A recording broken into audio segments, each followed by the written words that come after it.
Band appealed to Bill Clinton, to interview, but Clinton, famously conflict-averse, stayed out. Finally, the Clintons' longtime friend Terry McAuliffe agreed to mediate. In December 2011, McAuliffe invited Band on a trip to the Middle East, where Clinton was giving a speech. The group gathered for dinner at the Burj Hotel in Dubai to work everything out. Now, it had been 10 years since Band had started the post-presidential journey of Clinton, and a decade of pent-up emotions and resentment poured out of him in airing of the grievances that reached psychodrama proportions, I should say. Band told Clinton that he believed he was allowing Chelsea to destroy Band's reputation because deep down, Clinton was guilty for the pain his infidelities had caused the family. And then Band said the unsayable, the straw that broke the camel's back. Band then actually said to Clinton, if Clinton wanted to have girlfriends, he should divorce Hillary and move on with his life. Band later said that it was the honorable thing and the right thing for him to do. Clinton listened to him in cold silence, biting his bottom lip. The relationship was never the same again. By 2015, Band had severed all ties with the Clintons. He thought he was free and clear, but soon he was sucked into the scandal of Hillary's 2016 presidential run because Republicans accused Band of attempting to buy access to the State Department after news broke that Band had given longtime Hillary aide Huma Abedin a job at Teneo while Abedin worked for Hillary in the State Department. Now, the low point came when reporters published Band's emails during a breathless coverage of John Podesta's hacked email account. Band's feud with Chelsea was unspooled in a bunch of vivid exchanges. That's when it all became public. So it's okay for Band to talk about it because this is out there for the public viewing anyway. Now, in one widely quoted email, Band called Chelsea a spoiled brat. I thought so much of the behavior during WikiLeaks was bad, said Band. And here's what Band had to say, and I kind of halfway agree with it. Band says, if you take money out of someone's bank account and use it or give it to others, it's a felony. But if you take someone's email from their account and use it and give it to others, it's not. Band kind of has a point, okay? They went back and forth and back and forth. They did a few more other things together, but by that time, it was done. The relationship was over, and Band he went from a Clinton acolyte to a Clinton heretic, and that was it. By September 2019, Band had secretly met with Secretary of State Mike Pompeo to discuss going to work for the Trump administration as a U.S. government chief hostage negotiator. Now, I knew I would get crucified, but it didn't matter, Band said. If your sister was taken hostage, who cares who the president is?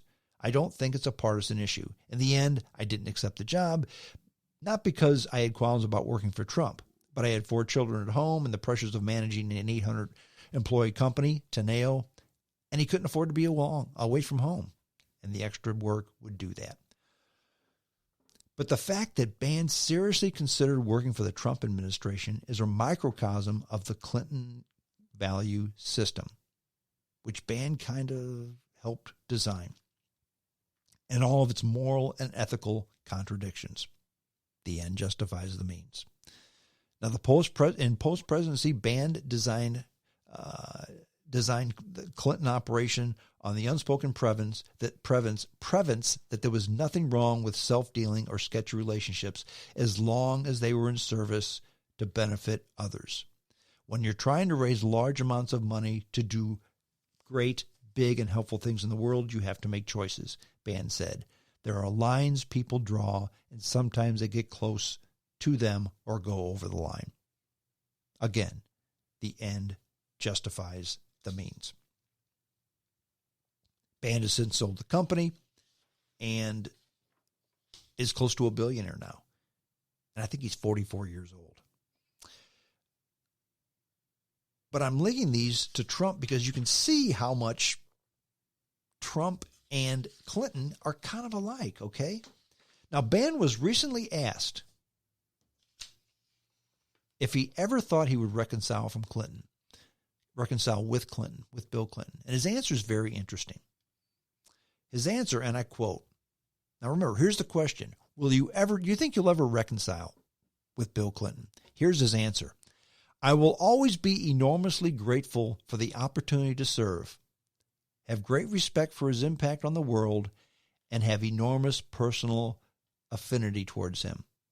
We will always have shared a certain amount of life together that only he and I can or will ever understand.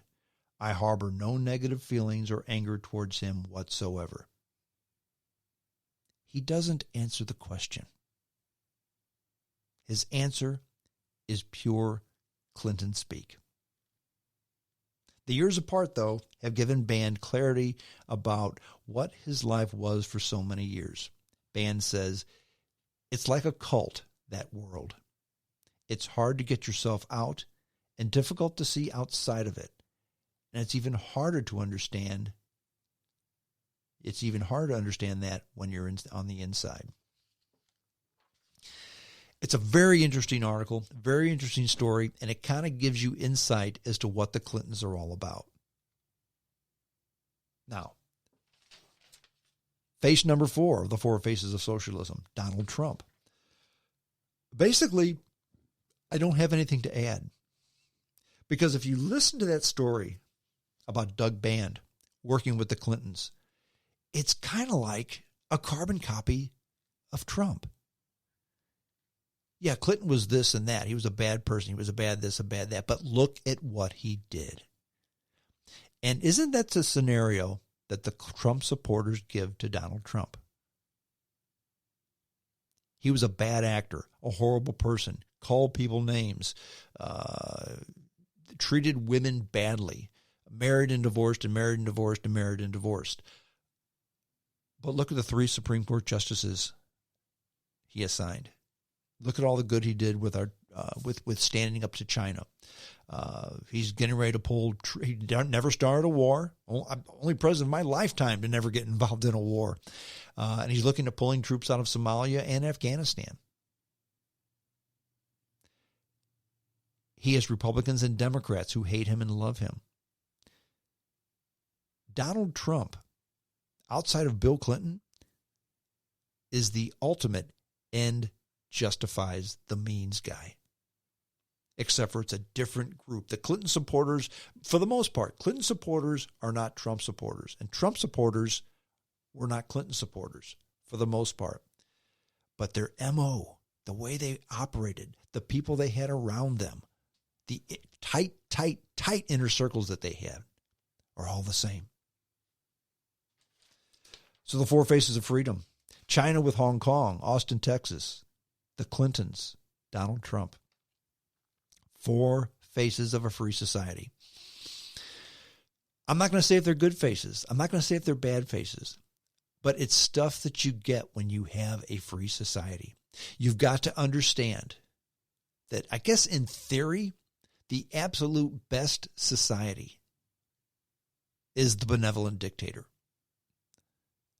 But dear listeners, the benevolent dictator only exists in fairy tales and in our religious books. The Bible, the Quran, the Torah. The benevolent dictator is God. And so often men, I guess women could, but men primarily, tend to want to play God. They want to be the ultimate benevolent dictator. Sometimes freedom gives them the ability to do that, but in the end, the facade comes down and we see it for what it's all about. Nobody believes that Communist China is doing the right thing in taking the freedoms away from the people in Hong Kong, except for the Chinese government. Nobody believes that the mayor of Austin was a right and just man and did everything he could to keep his people safe while doing everything against what he said to do, except for the mayor of Austin. Nobody truly believes that the Clintons are fine, upstanding people. And very few people believe that Donald Trump is a fine, upstanding man. Now, please don't confuse getting the job done with people believing that you're a fine and upstanding individual. They're different, okay? But that's what we have when we have a free society. We're free to do what we want. We're free to accomplish certain goals. We're free to do certain things. We're free to get certain things done. We're free to live our life the way we want. But just remember, dear listeners, with that freedom comes the penalty for doing what you want. Sometimes it reaps benefits, but those benefits are quite often, in fact, those benefits are almost always a dual-edged sword. But what's the alternative? In ending, I just wanted to just throw one more thing out there. You may be scratching your head thinking, what the heck are you doing with this, Strong? You're not giving us a message at all. In fact, I'm more confused now than I was at the beginning of this essay. And if you believe that, then I've accomplished my goal. Because my goal is to get you thinking. It's not to say this is right and this is wrong.